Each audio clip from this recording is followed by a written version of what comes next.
AM, FM, and HD, New York. Wait, you're listening? Okay. All right. Okay. All right. You're listening to Radio Lab. Radio Lab. From WNYC. C. Yeah. And NPR. All right. Let's start with an encounter. Yes. Hello? Hello?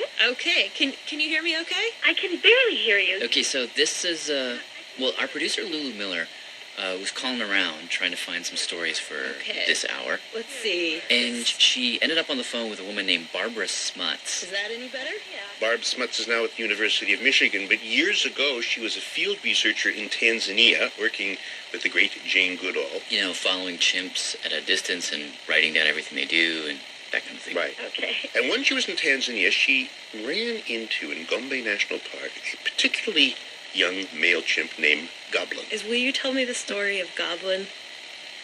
Oh, sure. First of all, what does he look like? Well, he's an adolescent male. Mm-hmm. He stood up to come up to quite a bit above my waist. Yeah.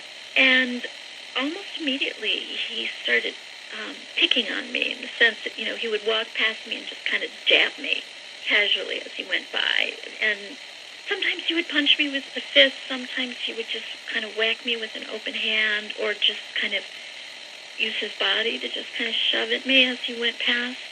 He'd look at me as he approached. And I'd be going, oh, no.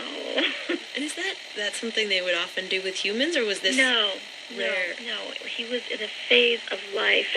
As a male matures, he rises in rank, and before he challenges any other adult male, he rises kind of step by step through the female hierarchy. Huh. He basically intimidates female after female until they give in and acknowledge that he's superior, and then he'll pretty much leave them alone.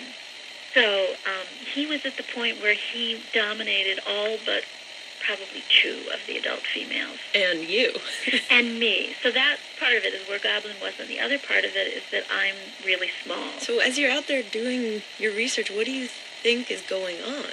Did you think he just... Well, I just felt like he was a bully. Yeah. And I was an easy target. Yeah. And in the evening I would say to Jane Goodall, I'd tell her what happened. Yeah. Ask her what to do, and she would say, just ignore him. Eventually he'll get bored and he'll stop doing it, which was, this kind of standard advice, this sort of myth of total scientific objectivity. Just ignore it and it'll go away. Yeah. But instead he escalated. I remember one time I was sitting at the top of a hill, and he came up behind me and jumped on my back, which forced me to roll down the hill. And he kind of rolled down with me. We were like this ball rolling down a hill. Again, I would tell Jane and ask her what to do, and she would always say the same thing, ignore it. But one day, it was the rainy season, so we all carried raincoats with us. And when it wasn't raining, we would carry them on our backs so that it wasn't in the way. And Goblin walked up to me one day and yanked on my raincoat. And these raincoats, they were like our most valuable possession, the raincoat. So he grabbed it, and he was going to run away with it. And so we had this tug of war. And so the 2 of us were standing, facing each other, tugging on this raincoat. And then I did something that was not premeditated at all. I just leaned forward and I punched him as hard as I could in the face. Oh my God. And what did you think, right after you'd done it? Were you shocked at yourself that you just... Yeah, I'd never punched anybody before, much less a chimp who I was supposed to be studying from a distance. So I was shaking. What did he do? He just collapsed. He turned into a little baby. He collapsed on the ground and started whimpering, and then he looked to Figgin, who was the alpha male at the time, who was sitting nearby, and he was like Figgin's little sidekick. He was always kind of hanging out with Figgin and playing up to him. He ran over to Figgin, screaming like, this being just beat up on me. Come on, let's get her. And fortunately, Sigurd did not take it seriously. I remember he just reached over with this, great big hand, and without even looking at Goblin, he patted him on the head a few times. And then went back to whatever he was doing. Because it could have been really bad if he had taken it seriously.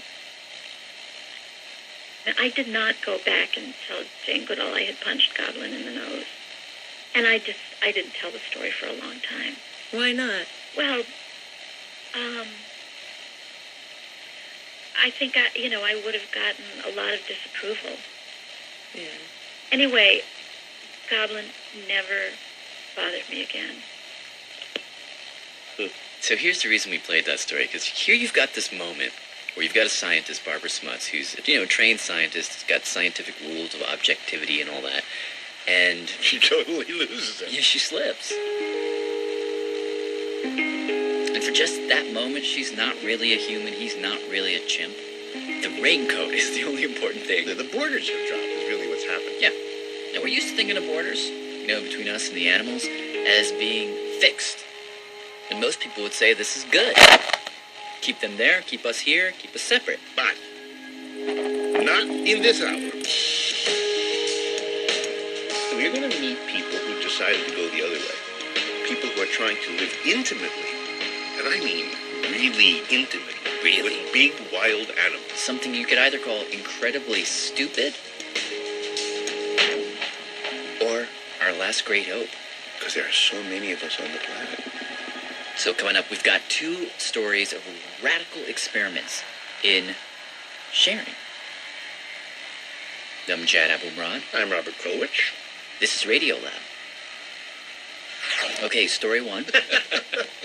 This whole show, in a way, began with a conversation with this fellow, Charles Siebert. I am an author and a journalist, And he wrote a book called The Washula Woods Accord, which is a great book, in which he tells a story, which he told us in studio as well, about a chimpanzee named Lucy. So let's just start at the beginning. Who is Lucy? Lucy is a chimpanzee that actually, this was found out later, born to a circus entertainer, born in their camp. What country are we in? In the U.S. They traveled up and down the East Coast, the May Knoll Chimp Arc show, something like that. They were very popular in the 40s and 50s. They were wildly popular, apparently. Oh, so this was a mom-and-pop entertainment operation that would go from town to town in the middle Atlantic states. Exactly. And so Lucy was born to 2 of the chimps that performed in this thing? Yeah, and they used to do things like, they used to stage wrestling matches with human beings. The He-Man of the town would come in and challenge the chimp to a wrestling match. Really? What would happen? An adult chimpanzee is about 5 times the strength of a human.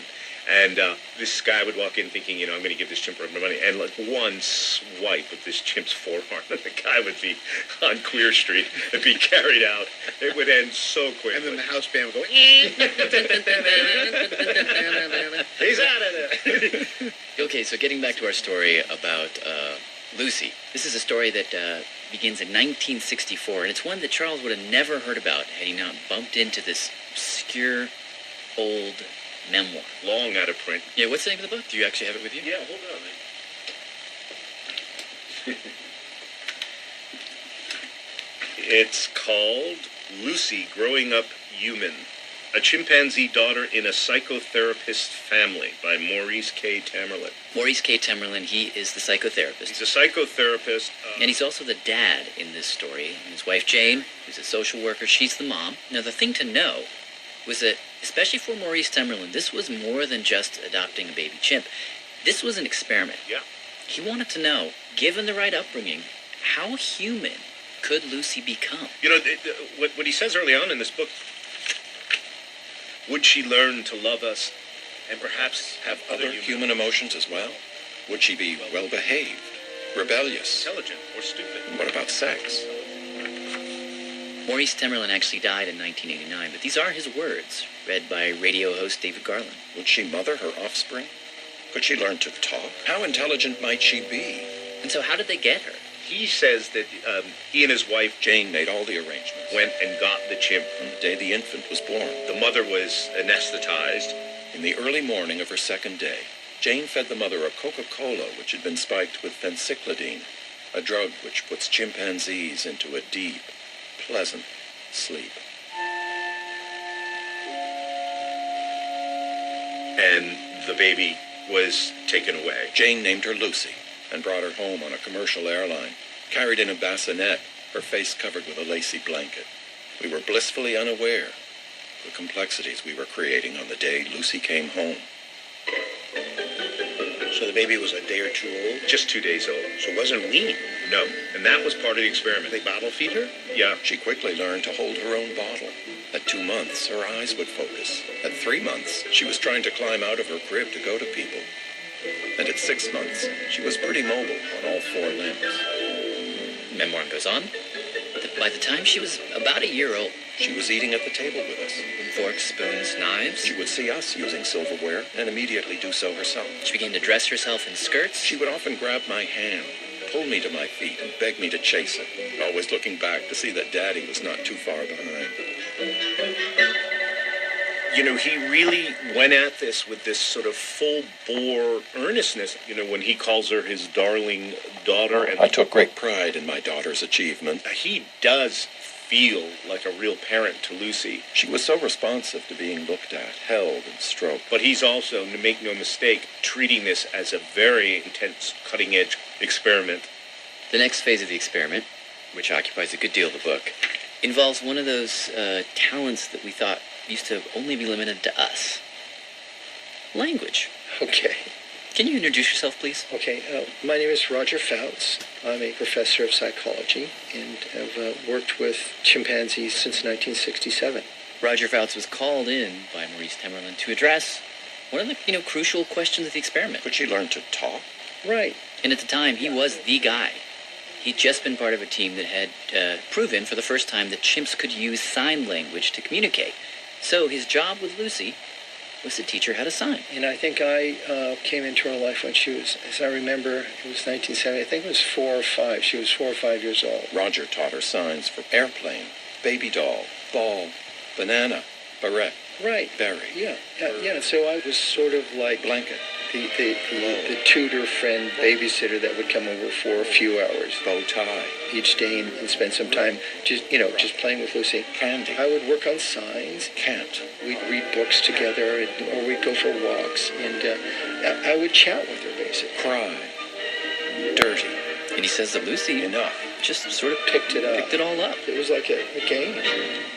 She learned some 250 signs. Yeah. And the big question is, okay, so is it mere mimicry, or are they able to spontaneously create words and put them together in a new, original way? And there's been a lot of anecdotal evidence that, in fact, Lucy did spontaneously create words. In a later session, when shown a piece of watermelon, Lucy tasted it. And she called it candy drink. Huh. And a radish had gotten quite old, and one day, she was calling it food for, I think, several days of the study. And then she decided to eat this old radish, and she took a bite and spit it out. I said, well, what is that? She called it cry hurt food. Wow. She would also lie to me. Really? Yes, yeah. And lying, we should also say, is another one of those things that people used to think only we do. During one of my sessions, I came in and she had a potty accident, and that she had been potty trained, but sometimes she didn't always make it to. And I was upset because I was now faced with having to clean it up. And so I said, "Whose is that?" And she said, "Sue." Who's Sue? Sue was one of my students that would come in and spend time with Lucy too. I said, "No, Sue's not here." And finally, she blamed it on fessed Sue. up and said Lucy and sorry and so. Sue? Yes. This is Sue. Sue Savage Rumbaugh. The grad student of yours who says she didn't actually see that lie take place. Yes, well, I wasn't there. But she told us that when she met Lucy, she was blown away by the incongruity of it all. Like, for instance, every time she would walk in the house, Lucy would just walk casually into the kitchen and search through the cupboard for the kind of tea she wanted that day and put some water in a kettle and put it on the stove and make us tea. Yeah, it became a routine. I'd come in and she would start the tea. It was the casualness with which she did it. The kind of air about it that, yes, I'm making tea and I would like you to have some too, because tea is what we do. And so the thing to do was to sit down and to casually sip the tea with Lucy. and casually look through the magazines, listen to the radio. And What magazines would she look at? well, she looked at, I think, House and Garden and some magazines that had pictures of women and children in them, whatever the Timmerlands had out. Wow. Lucy had developed an awareness of our emotions. If Jane is distressed, Timmerland's wife. Lucy notices it immediately and attempts to comfort her by putting her arm about her, grooming her, or kissing her. If Jane is sick, Lucy would exhibit tender protectiveness toward her, bringing her food, sharing her own food. As we get to this next part, this is sort of the midpoint of the memoir, it's useful to sort of remember a basic fact of biology. Speciation happens when you've got one group of creatures that gets divided into two, and then these two groups evolve away from one another. And eventually they get so far away from each other that they can't have babies. And nature makes sure that they can't have babies by making one species basically undesirable to the other. You look across, you're a baboon, you look across at a chimp, and you go, eh. Yeah, you're only sexually attracted to your own kind. That is essentially what a species is. Now, this isn't something you're supposed to be able to learn or unlearn. This is just the way it is. Yeah. Which brings us to some troubling passages in the book. Beginning really on page 105. Can you read it? Yeah. And we should warn that this next minute and a half contains a sexual reference. One afternoon around 5 o'clock, Jane and I were sitting in the living room when we observed this sequence of behavior. Lucy left the living room, went to the kitchen, opened a cabinet and took from it a glass, opened a different cabinet, and brought out a bottle of gin. Gin? Yeah, she loved gin and tonic. That's actually not the important part. It's what happens next. She takes her gin, goes back to the living room, sits on the couch, and there's really no other way to say this. She starts to masturbate. But even that's not the important part. It's actually in the very next moment that a boundary that took approximately 6 million years to establish dissolves.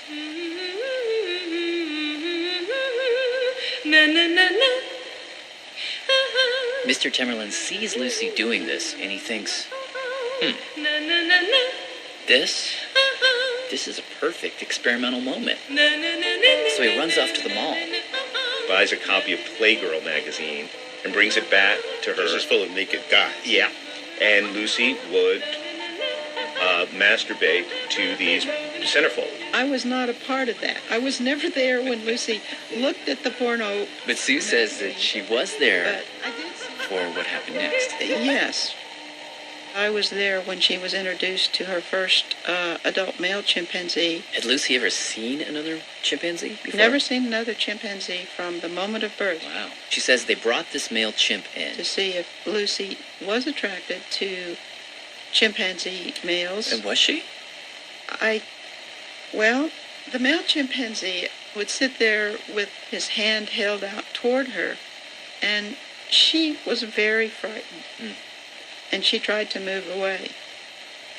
It was then, says Sue, that she realized that in every way that mattered, Lucy was no longer a chimp. She was stranded. Right in between this great divide that I knew was there between humans and non-humans. And I did not know how to negotiate this. There is no category in our language except a mythical one for something that's not human and not animal.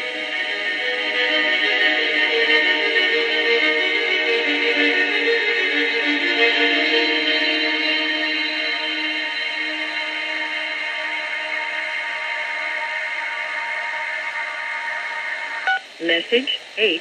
Hi, this is Charles Siebert calling a little too late on Friday, I'm afraid, to read the show credit. Here goes. Radiolab is funded in part by the Alfred P. Sloan Foundation and the National Science Foundation. Radiolab is produced by WNYC and distributed by NPR. NPR. Bye-bye. WNYC support comes from the Lincoln Motor Company, introducing the 2013 MKZ Hybrid, a luxury car with EPA estimated 45 city miles per gallon. Actual mileage will vary. More at Lincoln.com. The Metropolitan Museum of Art, presenting Impressionism, fashion, and modernity. 80 paintings of modern life by artists including Monet, Manet, Renoir, and Degas. Seen in concert with period costumes, accessories, and more. Preview at medmuseum.org. And now, another WNYC sustaining member haiku, as read by Kurt Anderson. I listen, therefore I am. Member sustaining, a quest for knowledge. John Thomas, Brooklyn. Become a sustaining member today. Go to wnyc.org and click on support, or call 1-888-376-WNYC. Hey, I'm Jan Abumrad. And I'm Robert Krulwich. This is Radio Lab. Today we're listening to a story about Lucy. The confused chimp. Confused This chimp. is the chimp that's raised as a human, Dressed like a human. talks like a human. Even, well, a little bit anyway. sexually attracted to humans. So the thing to understand before we go on in the story, says Charles Siebert, People, is you know, you can do this, and you can do it heartily, and you can get one confused chimp. But at some point, nature reasserts itself, at least in this way. As a chimpanzee grows, it becomes very strong. very strong. And that, says Charles, is usually the point where the human owner throws in the towel. And you know, there are people who can't have children who have chimps as their substitute children. And they all have to go through that moment where the chimp gets too big, too strong, too willful, too sexually mature, and they invariably relinquish the chimp. But in Lucy's case, what happened? So in Lucy's case, the Tamerlans really hung on way longer than most. Lucy was 10, going on 11. They had, by this time, rigged up an entire portion of the house for this very strong, willful animal. You know, behind bars, padded rooms so you can bounce. Behind bars. They built a cage inside the house? In their house. Which defeats the entire purpose of the whole thing. That's right. Was she destroying things? Oh, God, she was tearing the house to shreds. Lucy was into everything. She could take a normal living room and turn it into pure chaos in less than 5 minutes. And with company, she would just jump on a guest and start bouncing up and down. Our friends and relatives began to visit us less frequently. Now that she's grown and is 5 to 7 times stronger than I am, she could tear us apart, literally. It was more and more challenging and time-consuming and upsetting, to the extent that he and his wife finally said, all right, we can't do this anymore. This is too much. Experiment over. The memoir ends with a big, fat question. What will happen to Lucy? On the final page, Maurice Tamerlan says, well, we know we can't keep her, but we don't know what to do. The end. I was raised in the romantic tradition, and I like books to have happy endings. If they don't have happy endings, they should have tragic endings. I hate books which have no ending, like this one.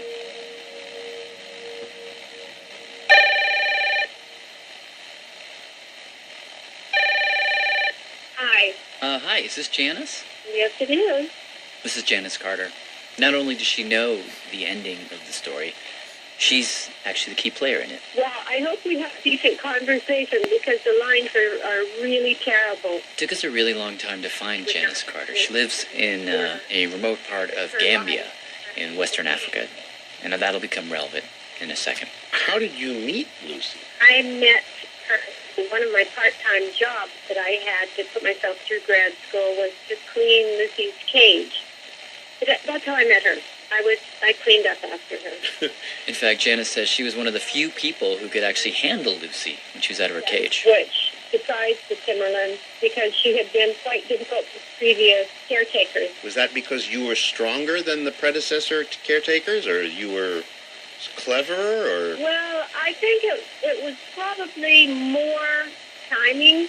I think that the time that I entered Lucy's life, she was looking for something outside of that sphere of mom and dad, and I was a friend. In any case, Janice ended up being in Lucy's life at the exact moment when the Tamerlans finally decided what they were going to do with Lucy. They visited a number of... It's 1977.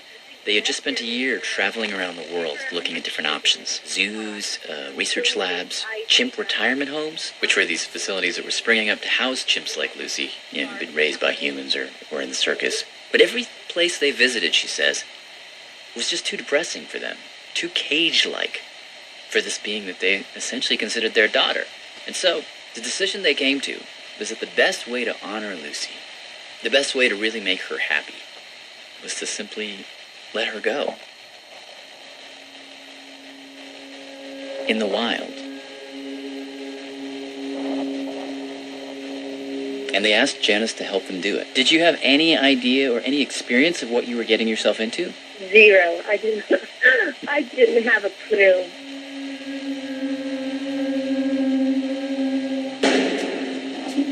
So, after a 22-hour flight, Janice, the Timberlands, and Lucy arrive in Dakar, Senegal. I remember arriving really early in the morning and how hot it was, even early in the morning.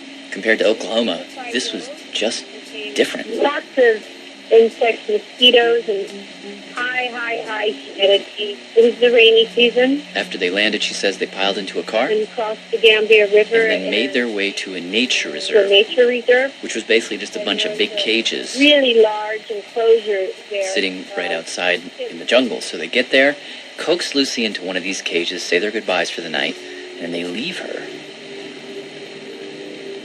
to spend her very first night alone outdoors.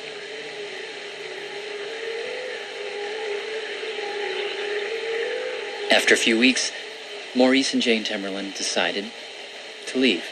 And the plan was that Janice, for just a little while, would stay behind.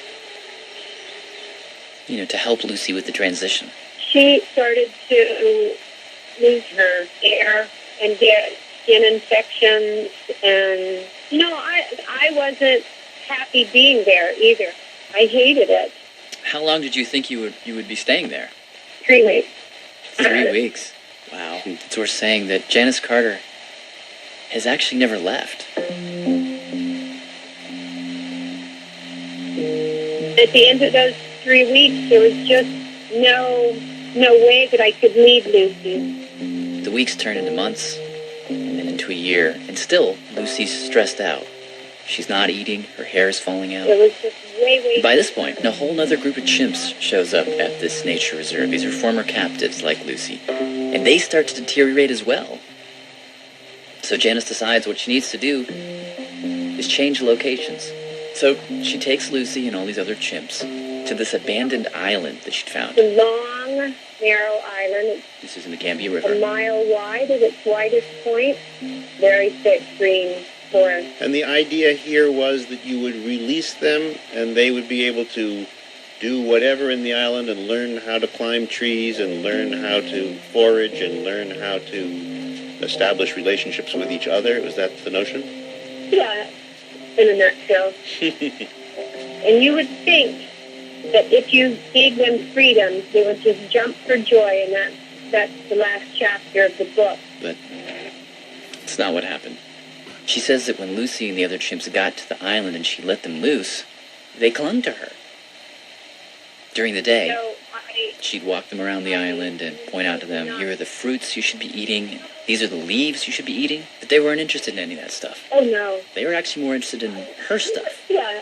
which was what they were used to. I had human objects and tools that I needed for my own survival, and they wanted to use them. Like when I would cook or brush my teeth or take a bath or anything that I wanted to do, they wanted to be doing it with me. Janice figured the only way this was going to work is if she could somehow keep the chimps away from her and her tools. And so here's where she does something really radical. She had run into a couple of British Army officers who were passing through the Gambia on some kind of wilderness training thing. And she somehow convinced them to build her a cage, a giant metal industrial cage, then to fly it over to her island In a helicopter and drop it thump right in the center. And the thing about this cage is that it wasn't for the chimps. It was for her. Yes. You lived in a cage? I lived in a cage, yes. Wow.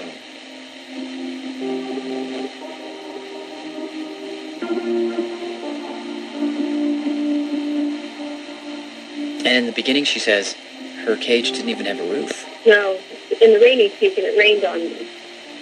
The only thing above her head was this fine wire mesh to keep the chimps out. And then the chimps all wanted to be inside with me.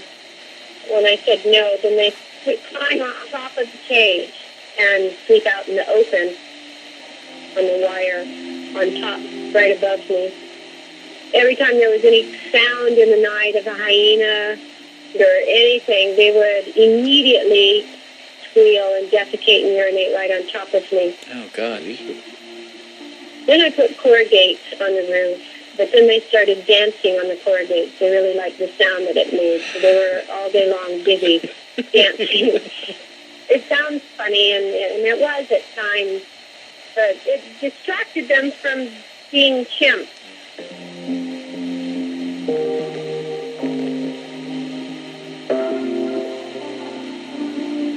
After about a year, says Janice, most of the chimps lost interest in her.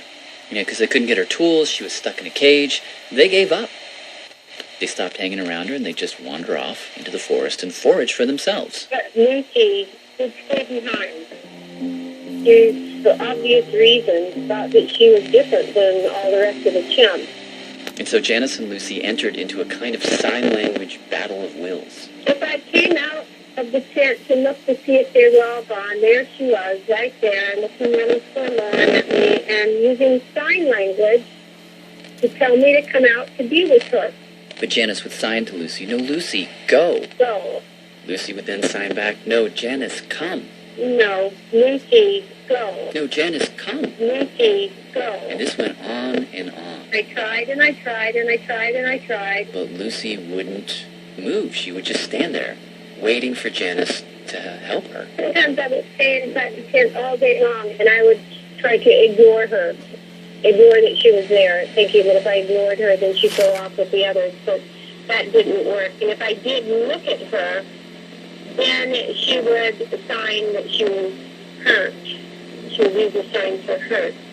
Meanwhile, she wasn't foraging for herself. She was getting thinner. And I tried everything and really, really knocked myself out trying to do things for her. And I just started to think maybe she never was going to do it. And we would argue about it. I ate everything. I was eating ants. I was eating the sticky latex from pigs. I was doing everything that I was finding really nauseating to do just so that she would watch me do it and think, wow, if she's doing it, then I'm going to do it too. And she wouldn't do it. She'd just turn her head away.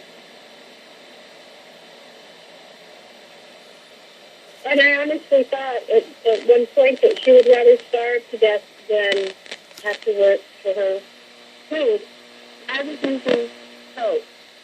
But incredibly, Janice kept at this for years.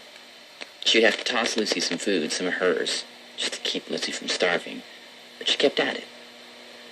And then one evening, after a really, really long day, oh, what a drag of a day. Janice and Lucy are walking through the forest, and they both stop because they're so beat and crash. And we fell asleep. On the ground together. And when I woke up, Lucy was actually holding my hand, and she had a leaf. She's holding out a leaf? Yes. She reached out and she offered it to me, and then I offered it to her. And she ate it. It was a miracle. It was an absolute miracle. And after that, says Janice, things turned. And actually, from that moment on, Lucy did start to make the effort and go off. And be a chimp. And be a chimp. That's Charles Siebert again. And it was not too long after that Janice went away and... left the island? Mm-hmm.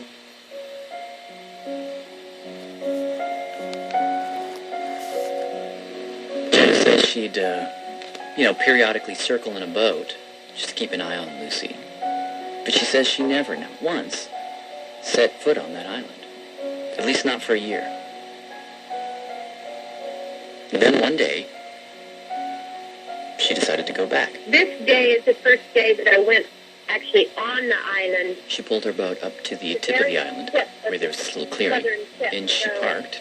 And as she did, Lucy and the other chimps, who'd heard the boat, came out of the forest and into the clearing, and Lucy and her walked toward each other. And I took with me some of Lucy's possessions that had been important to her, like her mirror, and she used to like to draw and book, just to see how she responded to it.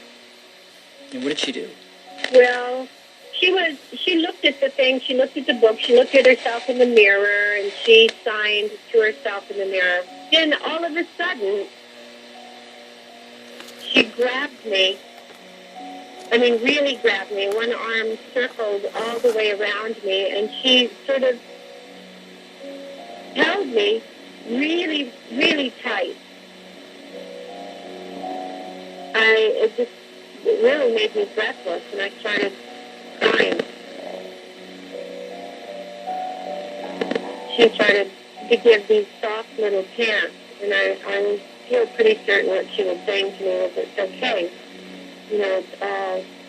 It's all okay now.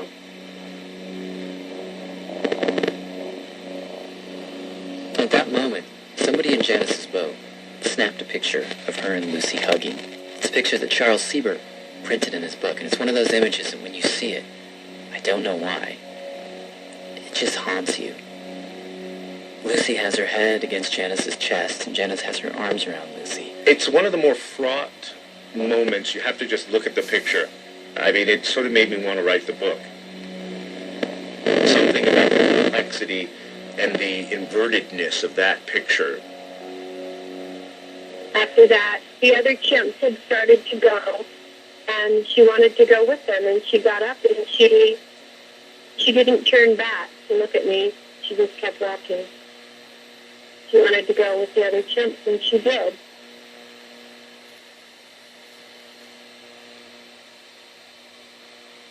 A year later, Janice went back to visit Lucy again, but when she got there, this time, Lucy was gone. And I went to all the different places looking to see if we could find anything, and we did. We found her body. She was lying right near the place where Janice's cage had been. Just a skeleton. Her skull and her hands and her feet were separated from the rest of the skeleton. So how did you know that was her body? She had a split between her front teeth, and she was very long, and there was nobody else missing. And maybe the saddest, strangest thing was that we didn't find any signs of her skin or hair. It appeared that Lucy had been skinned. And no one knows actually what happened. But because the hands were taken, which poachers do, they thought one of the conjectures, which makes it really unbelievably tragic, is that they think that Lucy, always the first to approach humans, just sort of guilelessly approached poachers, not knowing that they were that, and that they just took advantage of their unwitting and overeager prey. But that was Lucy's end. The scenario that I have developed to cope with her death is that a fisherman or some local person that just happened to pull up next to the land and was going to take a break or cut a raffia palm down or do something, and because she always felt confidence around humans, she probably approached the person. Perhaps she surprised the person, and just on reflexive defense, she was probably shot. I've got no other explanation.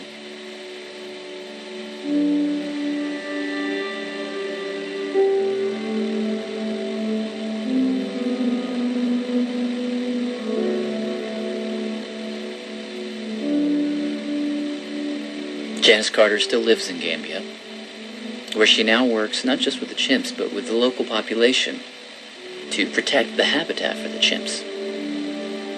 And Charles Siebert's latest book, which is a really tremendous book, is the Washula Woods Accord.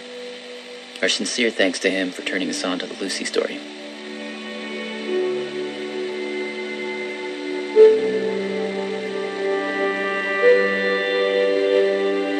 Also, if you go to our website, radiolab.org, you can see pictures of Lucy and Janice, and also that particular picture that I described of the hug. It's just one of those pictures you really just have to see. It's at radiolab.org. This is Catherine Clare chiming in from Bogota, Colombia. Support for NPR comes from NPR stations and the John D. and Catherine T. MacArthur Foundation, presenting the MacArthur Award for Creative and Effective Institutions. Winners are at macfound.org. The Bill and Melinda Gates Foundation, dedicated to the idea that all people deserve a chance to live healthy, productive lives, at gatesfoundation.org. The Joyce Foundation, working to improve the quality of life in the Great Lakes region. Learn more at joycefdn.org. This is NPR. WNYC receives support from Real Abilities, presenting the Real Abilities Disabilities Film Festival, promoting awareness, appreciation, and the artistic expressions of people with disabilities, taking place in New York now through March 12th and New Jersey March 13th through 17th. More at realabilities.org. The Rubin Museum of Art, presenting Brainwave, a conversation series with lighting designer Jules Fisher, Chef Wiley Dufresne, and Congressman Tim Ryan, demonstrating the science of illusion. Tickets at rmanyc.org/brainwave. WNYC salutes the arts. Join us in supporting local cultural organizations, including New Choral Society, a community chorus and orchestra, presenting classical repertory concerts in Westchester. Lehman College Art Gallery, showcasing contemporary art and providing arts education programs, and Ensemble 212, performing chamber music and premiering works by New York-based composers. For more information about arts in New York, click on the events page at wnyc.org. 3, 2, 1. Hey, I'm Jad Abumrad. Wow, that was a big head. Sorry, I was feeling it. I'm Robert Krulwich. This is Radio Lab. We shouldn't be laughing because we've been listening to a really, really sad story about a chimp named Lucy who was born as a chimp, raised as a human, and died because she ran into a human that she trusted and probably shouldn't have. Yeah. And so the question that we want to ask now, and we asked this question to Charles Siebert, a guy who wrote a lot about chimps, is what's the lesson that we should draw from this? It's a good question. I think what it says, it points back to something I said earlier, that the only option now and the best way to dignify and honor what they are, who they are, they're more than what, is to fence ourselves off from them in little pockets of their home that we leave alone. That would be coexistence. Or, if you can't do it that way, and there's a very good reason why you couldn't do it that way, because there are, 6.8 billion people in the world, soon to go up to 9 billion. Too many of us. So what do you do? Well, one thing you might try, it's a kind of a far-out notion, but you could go back to the Lucy experiment, the one we just described. It ended very badly. Yeah, but this time you do it, how shall I put this? You do it, differently. Test. There's a place in Iowa where this is kind of happening. Kind of. We sent our producer, Soren Wheeler, to check it out. Getting ready to go visit Sue Savage Rumba. So to set things up, what was the name of this place? The Great Ape Trust, although I think the name is kind of in flux. But anyway, the Great Ape Trust, which is this place in Des Moines, Iowa, where it's kind of like a compound where they keep a very special group of bonobos. Is it bonobos or bonobos? How do they say it? I think they say bonobos. Hey, the microphone started working again. So when I got there, Bill Fields, who's the director of the place. Director of Scientific Research. That's him right there. High in bonobo studies. Bill took me inside. And then there's this place where they keep the bonobos. But Bill had to kind of go in there ahead of me. Without his authority. And ask Kanzi, if they are ready to see me. do you want the visitor to come see you? That's Kanzi. Okay.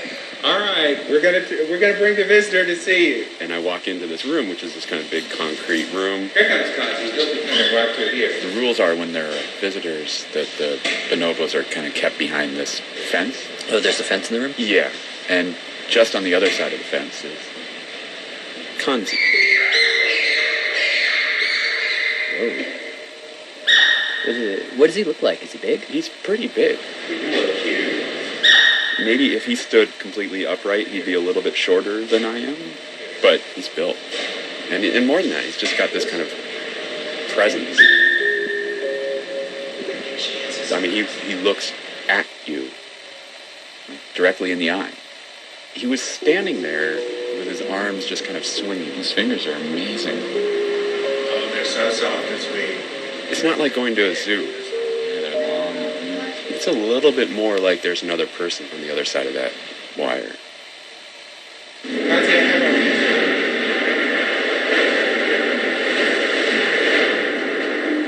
So, here's one of the first things that Kanzi does when I come in. Like, there's these two, like a big plastic salad bowl. He would take these two big plastic salad bowls, face down on the concrete, and put his hands on them and run them.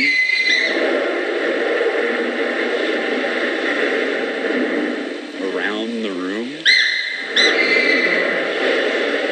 Around and around circle, and then he just slams himself up against the wire. Wow. Why? What do you think he was doing? I didn't know what to think. You like him? You do? I like him too. I like him. He likes you. Okay, what's You see the microphone? So here's Kanzi's story.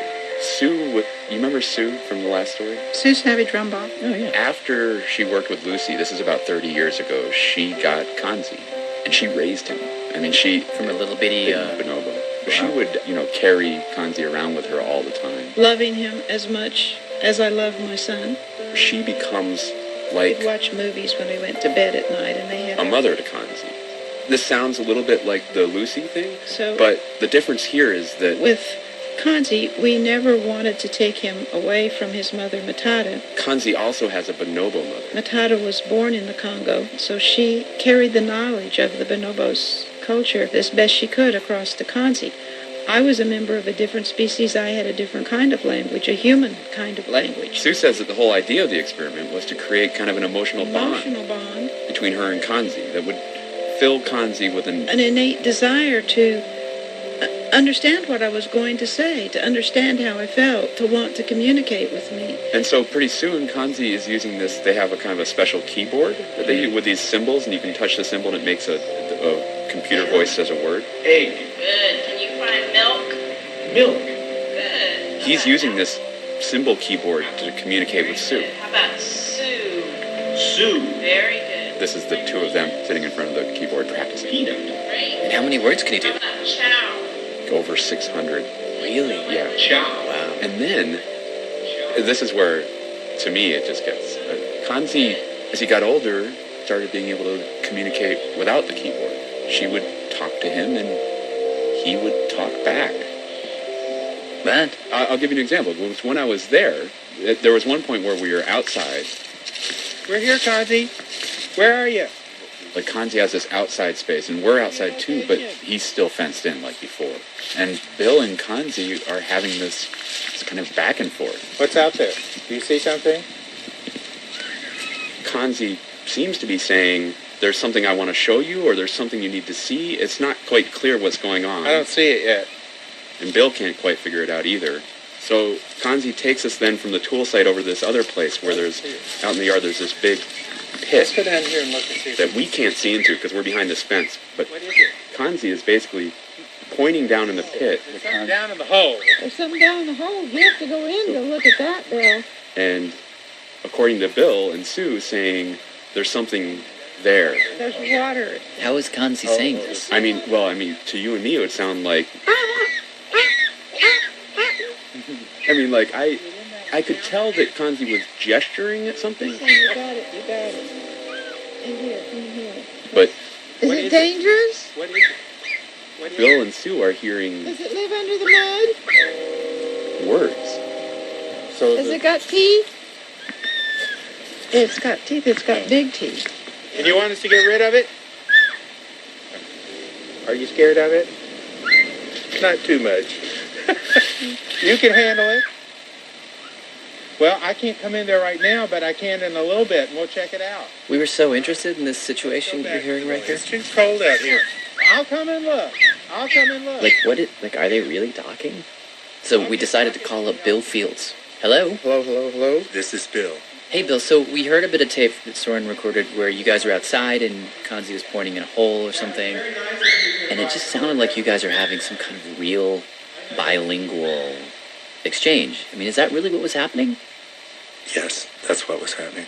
We have begun to be able to decode his speech. If you say, Kanzi, what do you want for breakfast? He'll point on the Lexigram keyboard. He wanted grapes, onions, tofu. Say, okay, I'm going to go tell everybody we're going to have grapes, onions, and tofu. And he will just respond with, right now. Like vocally? Yes. What does that sound like? I'm going to see if I can do. So it's in English? Yes. Oh, man. Yes, when he speaks to me and I understand it, it's in English. The first time it happened, says Bill, he was a grad student, and he and Kanzi were outside. I was sitting on a stump. And Kanzi was sort of in a field nearby, but at a certain point he says Kanzi stopped what he was doing, turned right to Bill. And I'll do my best to reproduce it for you. He said to me, Chase, like that. He said what? He said chase, but it was very hard for him to say it. But don't you just ask yourself, like, really? Am I sure that's what I heard? Not anymore. I used to. It is such a common occurrence in our lab, and it's not just my experience. It's my staff's experience. It's Sue's experience. And Soren, what about you? I mean, you were there. Do you buy what he's saying?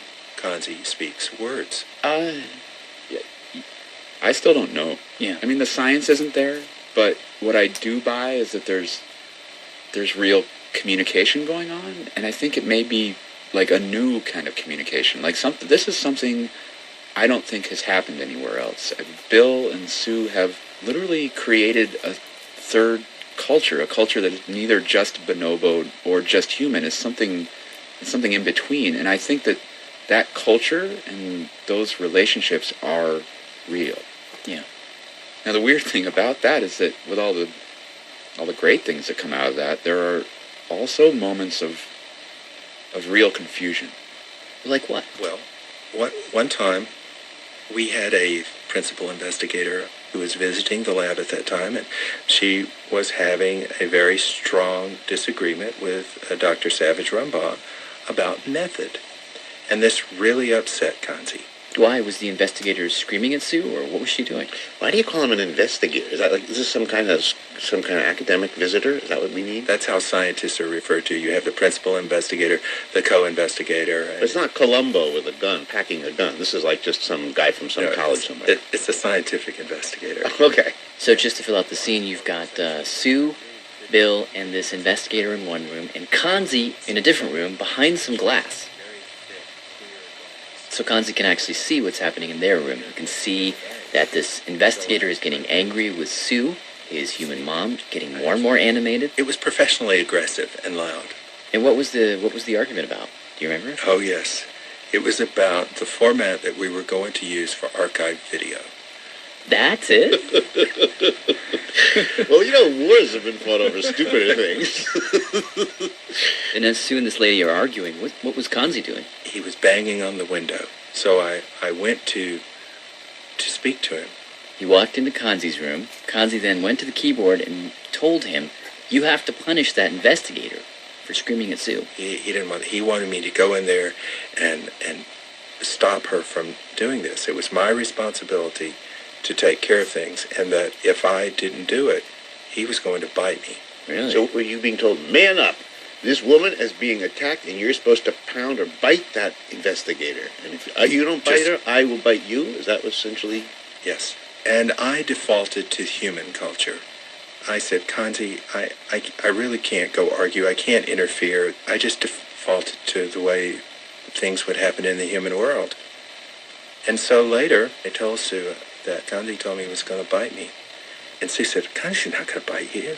And 24 hours later, after he threatened to bite me, he says that Sue was putting Kanzi back in his enclosure, but Kanzi pushed past her, ran down the hall, found Bill in his office. Came and found me, and he bit me. He bit you? Mm-hmm. Where did he bite you? On the hand. It was really serious. I lost a finger. Jeez. What happened was the hand was bitten, and they had to reattach all of the ligaments so that the rest of my hand would work. Wow. I had 3 surgeries that week. The first one was 14 hours. The next one was about 8 hours. And the third one was about 3 hours. But the problem was I apparently had sensitivities to drugs we didn't know about, and they had given me morphine, and I arrested. It stopped my breathing and my heart. You almost died. Yes. Wow, But do you think if you'd bit her, then he wouldn't have bitten you? I'm certain of it. Yes. Yeah. So what did you do then? I mean, did you just come back to the lab and pretend nothing happened, or? I came back to the lab about 14 days after the event. I was not ready to, but I didn't know what else to do. But for 8 months, I didn't speak to Kanzi. And he kept trying to make up with me. And how would he do that? Would he type in his keyboard sorry? He or? never, he refused to tell me he was sorry. But he would keep calling me. Bill says he'd use the keyboard to ask the other researchers to get Bill. Get Bill. And what he wanted me to do is just come down and renew my friendship with him and just act like nothing had happened.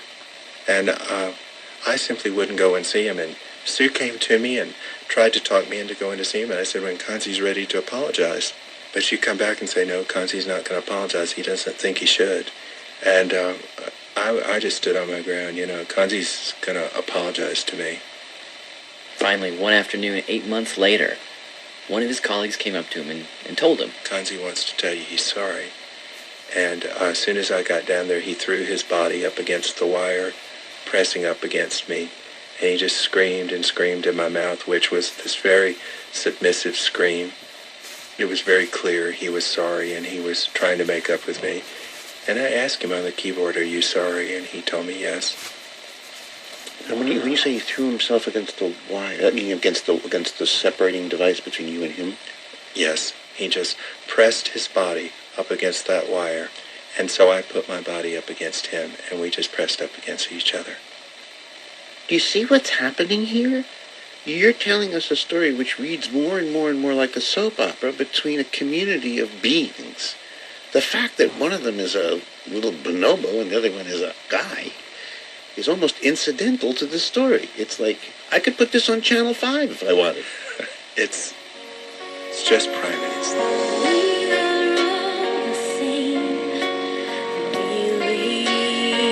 Just primates. I am all alone now, plain old human me. Currently, the Great Ape Trust is not just Kanzi. There's about 7 different bonobos there and a dozen or so kind of staff and researchers. And while they're certainly not the same, they have created, at the very least, some middle ground. And for Sue, that's not about a solution to any conservation problem or some scientific breakthrough. It's something deeper and more personal. When I am with bonobos, I feel like I have something that I shared with them long ago, but I forgot. As we've clothed ourselves and separated ourselves, we've gained a wonderful society, but we've lost a kind of soul-to-soul connection that they maintain. And it sometimes seems to me as though we're both a kind of a disadvantaged species. They have things that I've lost. I have things that they don't have. I feel like if I could have their abilities and keep mine, I would be whole.